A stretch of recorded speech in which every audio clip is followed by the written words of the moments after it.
that, I want to address the following issues. Last time, there is a circular which came out that when I bring a student, I am being given 300. How many brought students? Yes, I can say there are a couple of hands around. Were you motivated with the 300? So is the promise, was it a promise or what was it? I would like to understand, because even me, I have a letter that I wrote to the administration deputy, and I wrote the same to the registrar through the dean's office, addressing the issue of marketing of the school. And Mr. Principal, through this, there is a roadshow which was done, and it was cultivated. There is cultivation which was realized, and I have not even received a phone call of appreciation. In the same manner, allow me to address an issue which has disturbed students, and I've received complaints even from the Student Council office. Mr. Principal, the school has a person and you have an employee by the name Digital Marketer. Mr. Principal, how is he working when our social media platforms are dormant for the last 3 months? I am a member in most of them, and keenly I have been following on their progress. Mr. Principal, it is very unfortunate that there is nothing constructive happening in those platforms. That is why the media team, the journalism club, have been to your office complaining about this and presenting their requisition for a studio to market our school. I have examples. If you look at the Kitale National Polytechnic, Mr. Principal, if you look at these polytechnics under at the same caliber as ours, they have these facilities, and the journalism club, through the empowerment of the school, have been marketing their schools, and these have given them students. I am very much sure the deputy administration from Taita Taveta National Polytechnic, Mr. Nyabeche, came from Kisii National Polytechnic, and by the time he was coming from Kisii National Polytechnic, the population at that place was barely 10,000. And as we talk today, the population there is far much beyond 15,000. They are using the same methods to market their school, not to go and bring for us youth outside there. I think that one, it can barely work within our institution. Yes. On the same note, why should we have a digital marketer who is dormant, who is not working, yet our media team and the journalism club can do this in an appropriate way when empowered and when founded well? Mr. Principal, kindly consider that. I am on the students' portal. Mr. Principal, when we report to school each and every term, we are required to line so that we can be admitted or we can be reported to school. If you get to other polytechnics, Mr. Principal, this is not the case. We are always wasting enough time which we can use to do other constructive things when we are reporting during openings, when we have a student portal. Why is it dormant yet we have a digital marketer?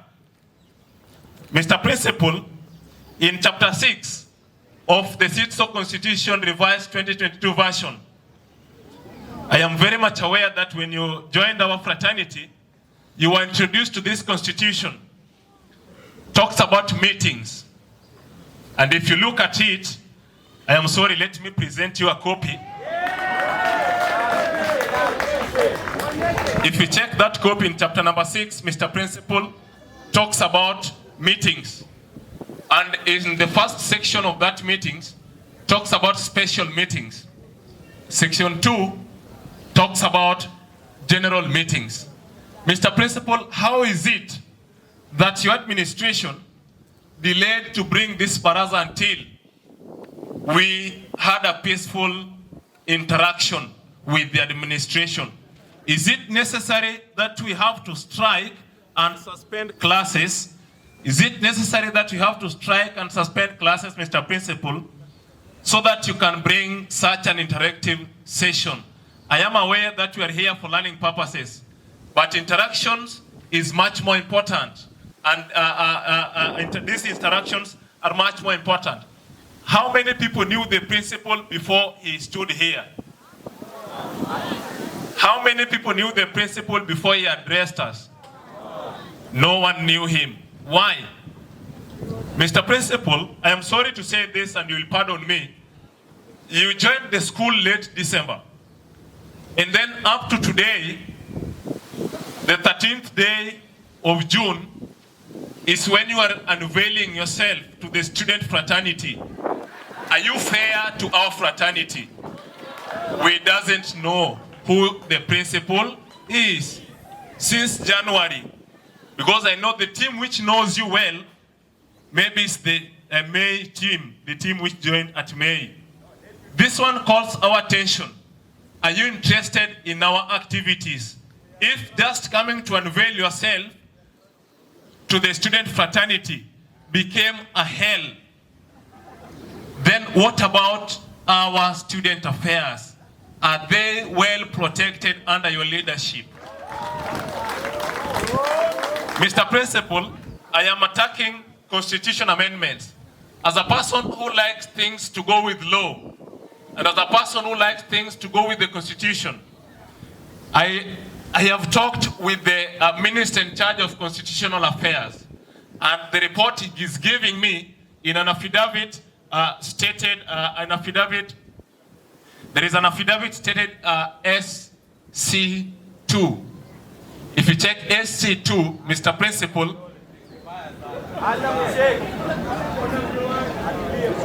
if you check that affidavit, Mr. Principal, the Secretary General of the school had presented even a budget, to allow this, but your office has delayed this process, saying that the budget is too big to cater for. Now, students, let us ask these comrades, how much is this budget big? Because we just need a conference room, we just need meals, just as is stated here. Can you sit for 3 consecutive days or even 1 week without allowances, discussing matters of the school? How is that practically possible? And Mr. Principal, from the information I received, you are against that. Are you fair to us? Currently, this community, the student community, is running with an expired constitution. If you check the constitution I've just presented to your table, it is a revised CITSO constitution. And the CITSO constitution means Coast Institute of Technology. Mr. Principal, we are currently Taita Taveta National Polytechnic. How can a national polytechnic run under constitution of an institution when we have experts who can generate that even in a week? I have compared that constitution with the constitution of the following institutions. I have done a case study in Coast National Polytechnic. I've done a case study in Kabete National Polytechnic, the same case study in Kitale and Meru National Polytechnics. I have been to Kisii National Polytechnic and Kisumu National Polytechnic, and even Sigalagala, Mr. Principal. They have a well-expounded constitution. We need the same, but we cannot have the same if you are holding our budget. Mr. Principal, we cannot have that if you are holding our budget. Mr. Principal, in chapter number 1, article number 3, talks about non-partisan. This body is non-partisan. This body is non-sectarian. This body is non-political forum. Mr. Principal, we came out to address our issues in a very peaceful manner. On the first day, we saw very mature interaction. But on the second day, we were very mature. But we never realized that from the respondent side. What do I mean?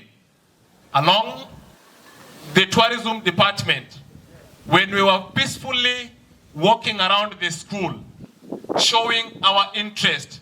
Mr. Principal and your deputy administration physically confronted the students who are doing this, when this is something which you are doing under the law of Kenya. Very peaceful. The Kenyan Constitution allows anybody, any citizen, to demonstrate peacefully. We were doing that, Mr. Principal, and you decided to confront us physically. I would wish, in my request, that you check on that. After checking on that, Mr. Principal, you give us an explanation.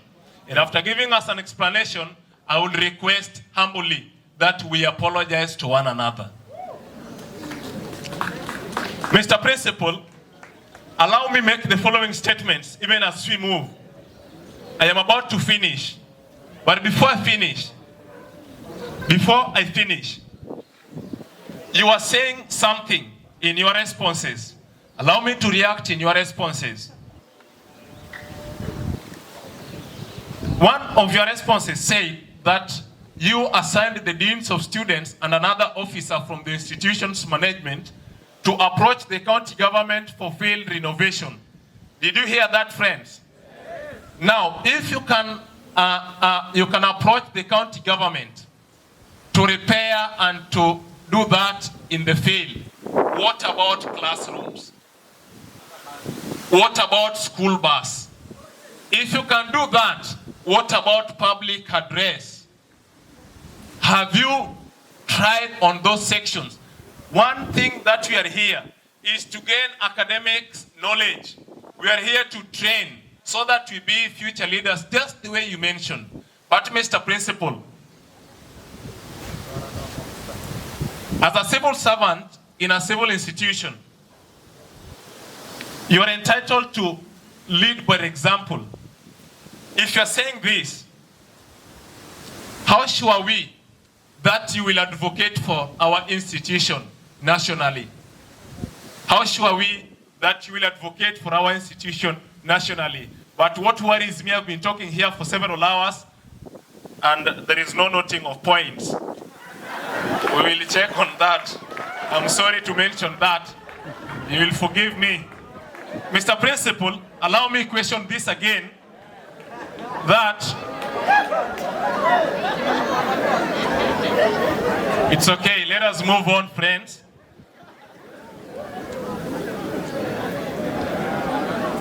If the readily available technical terms of the students will be appreciated. Mr. Principal, you joined us in January officially.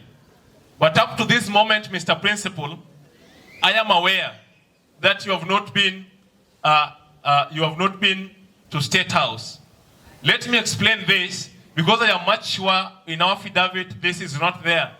If you get to State House, those toilets, if you are at the ground floor, at the chambers of release in the ground floor, and you are doing the release program, Mr. Principal and the person who is doing the same at the top floor, when he turns on the taps, I will feel the water on my backs. Just imagine someone's effluent dropping on your back and you are dressed smartly, just the way you are dressed, Mr. Principal. It is not fair. It is not fair. It is not fair. Generally, it is not fair. I want to articulate this. We have games activities. Mr. Principal, to market a school like this, we must invest more in games activities. If you go to our fields, there is no active first aid kit in the games department. And I am much sure and certain of this. Is their mandate to buy themselves a first aid kit, or it is the mandate of the school to do that for them? I am not that much in games, but I will request an explanation on that. I humbly request. The same note, Mr. Principal, I wake up to come to school in the morning. And when I come in the school to school in the morning, I am very much sure our director, TVET Fairs, Coast Region is here. And in some few minutes, you have seen that kind of wind blowing around us. Mr. Principal and the director, imagine you are under a tent. The tent is just naked tent, learning, and the same wind comes. There is a space called pavilion down there, just adjacent to the field, Mr. Principal. Just imagine you are seated there in a meeting with your staff, and then wind blows from the other side and carries that to you. Will you feel safe? If we are demonstrating and we are talking about these things, Mr. Principal, we are not doing them because of nothing. I heard some of you saying that it has an outside influence. Mr. Principal, I want to assure you this. I have been in this school for quite good time. And I have interacted with almost 3 regimes of student leadership. I have not seen something which is student-based like the one I saw this week. It was purely student-based. And let us not have any other idea that it is influenced by any other person. It was purely student-based. Why? Because there is cold this time, sindio? Sikuna baridi.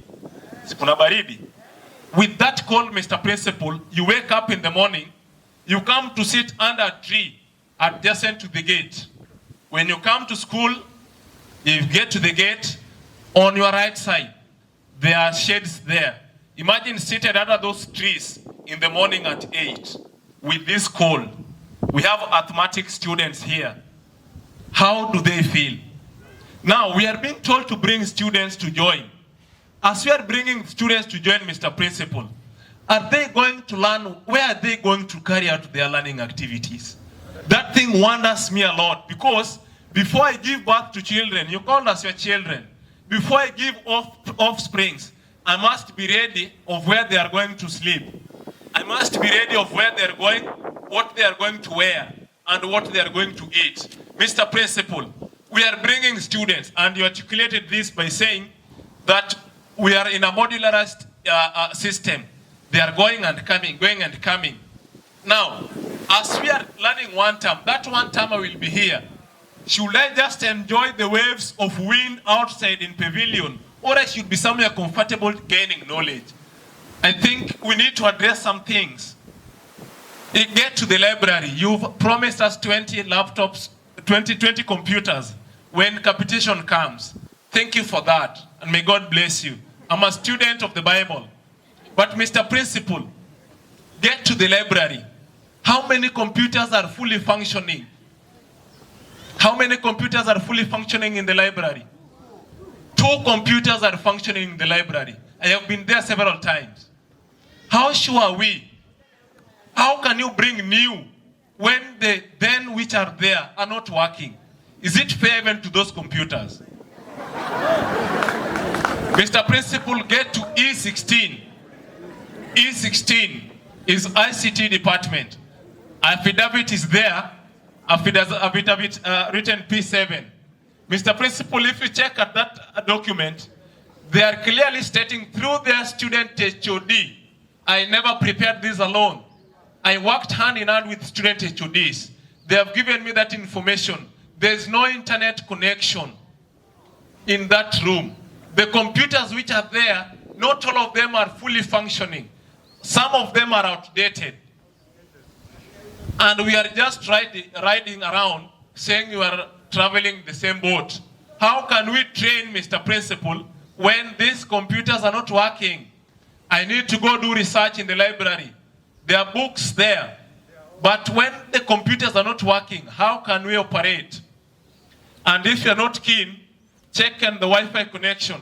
Since Tuesday, after Tuesday's Mandamano, they have been very active. They have been very fast. It means, is there a button we need to press so that things to work? If there is a button we need to press for things to work, kindly let us know so that we can press it. Are we together, friends? I am about to finish.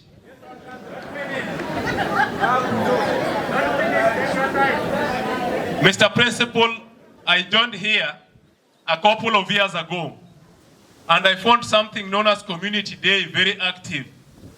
You are talking about budget, that you need a well-articulated budget that runs all our activities. Has this been happening there before? Because these all activities you termed as unnecessary spendings were working then. If they were working then, what about now? I don't see anything big which has changed because I joined here after Corona holiday. Mr. Principal, they have been working since that, but now you are terming them as unnecessary spendings, including even having a security team from the student fraternity, including having ushers during our events, including, Mr. Principal, including scrapping off some of the support programs that were going to communities. How fair is the administration? Because you are saying you want to hire or you want to learn from the communities, their PA system to use. You have used money to bring this. Then we have those PA systems of ours. We contribute to buy them. Thank you for some of the staff who have been helping us to contribute, Mr. Principal. But now, there's this funding which has been going to them, the 5,000 per term. You scrapped it off as an unnecessary spending. Mr. Principal, how are we going even to maintain? Because these equipment, do they need maintenance? We need to maintain them. How are we going to maintain them if you've scrapped this off? Yet this funding comes from the students' welfare kit. Mr. Principal, we talked about PA for the school. I have just interacted with the previous Minister for Entertainment, Minister for Entertainment in previous regime. And in 2022, 2023, he presented a budget that was signed by the principal, but disappeared at the procurement. I am very much sure because I have that budget, but I have it a soft copy. It was a budget that could offer us a very, very fine system that could be helping us in our internal activities. Mr. Principal, just allow me to read the budget, how it was running. It was a grand total budget of 4.34 million. Mr. Principal, this budget included most of the essential things for a PA system. I know when administrations change, but documents never change. Do documents change when administrations change? Documents remain the same. We would wish, because it was presented by a student leader, to know if the document disappeared, it's good so that we might know. And Mr. Principal, lastly, you talked about saving 40%. You talked about saving 40%. I would like to know, as an interested party, because I have been writing, I am the Remick. I know you have been reading my letters. I am Remick. I know you have been reading my letters. Even here I have one. Now, Mr. Principal, let us know, this 40%, is it per event? Is it annually? Is it half annually? Or is it monthly? Because our facilities runs throughout the year. We have mess, we have a chicken farm there, we have eggs, the same place. We have a bakery, we have the we have the mess, and we have other hotels which are functioning and serving us while we are within the school. Mr. Principal, I would like to know this. As you are doing this, kindly, is it annually? And if it is annually, whichever mode you are using to save this 40%, is it good to know how it has been being used? Thank you. And lastly, Mr. Principal, the story of a school bus has been a narrative in this institution. It has been a narrative And it is even shameful. Other institutions of our calibers are riding to events like the one happening in Nakuru in their own school buses. But us, you get there with Mwanyambu secondary school bus. We are getting there with I don't know what school bus. It does not give a clear picture of a national polytechnic. Mr. Principal, with that, look at this our shades. Sometimes rain finds us here. These shades are very funny. They are leaking. And if you check at it well, we are not even safe. Some of them are supported with the timber. We are not safe. Even those ladies should move away kidogo because there is wind can pull that and can knock one of them. And then, lastly, we are not contradicting anything. We are just articulating ourselves. And Mr. Principal, some of us like dialogue. Some of us embrace dialogue. I have not seen even an event that you've conducted this. You've not even walked to even these classrooms so that you see. The first time I saw you walking within the administration, you were coming to meet the Student Council on Tuesday. Please, carry out with your administration consultative meetings, not just when things arise, efficiently and always, so that as we do things in a better way. We do things in a good way. Mr. Principal, thank you for listening to me. Friends, thank you for giving us time so that we can articulate some issues which are burning us. I know not all of them have been presented, but because they have gone through my documents, I would like to pick them back because I used my funds to make them. Those are mine for filing and evidencing. I will request to thank you so much for listening to us. May God bless the administration and may God bless us. Even as we move on, we want our voice to be heard solely, not promises. Thank you.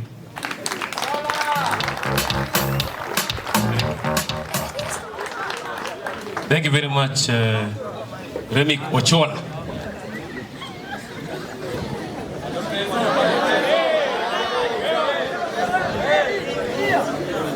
Thank you, Mr. Remick Ochola, for articulating those issues.